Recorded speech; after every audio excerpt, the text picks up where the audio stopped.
Salut à toi, Augustin Beibro. C'est ton fils Jusce Kofi. Ejo et your music. Suba. Anyamamue, enyayewo. Anyamamue, enyayewo. Emamamue, enyayewo. Emamimue, enyayewo. Le visa yolele mamba, senga suwa sotia seka enyayewo. Sasu tifie kwasanya, enyayewo. Sasu jaba babonya, enyayewo.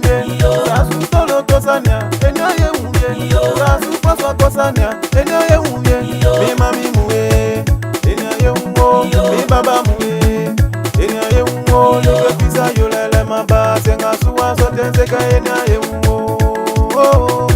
Asenga suwa ninya, le malike fi. Yamenga nuwa ninya, le malike fi. Mi baba muwe, enyayewo. Mi mami muwe, enyayewo. Le visa yolele mamba, senga suwa sotia seka enyayewo. Ara Joseph Andonia, le malike fi. Yamenga nuwa ninya, le malike fi. Mi baba muwe, enyayewo. Mi mami muwe, enyayewo. Le visa yolele mamba, senga suwa sotia seka enyayewo. Suba. Ara Joseph Ando, changement de cadence. LJ Yao, grand frère Gaspard, Gaspiro. Ciao, ciao.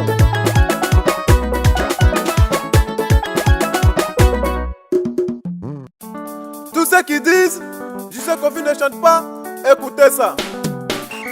Yeah, mami le mambie, oh. Mami le mambie, Yeah, mami le mambie, oh. mami le mambie, Yeah, mami le mambie, oh. mami le mambie. Yeah, mami le Ejo mambie. et your music. Ale o sika pama mami le mambie, oh.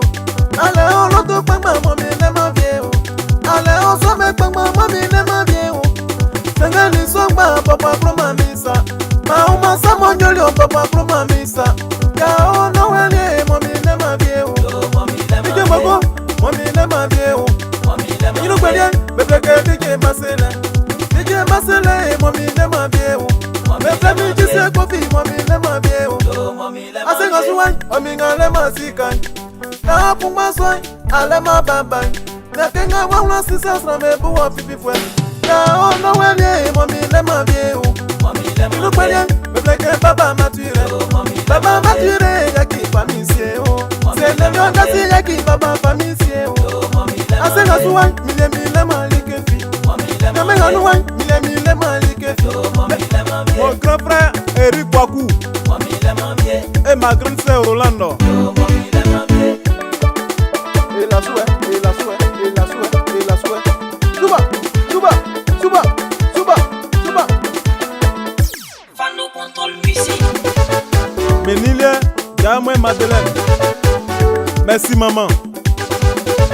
Blé, blé, blé, blé, blé, blé, blé, blé, blé, blé, blé. Suba.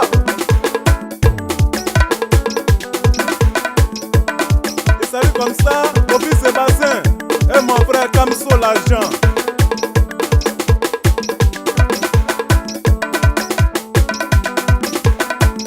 Ejo et your music.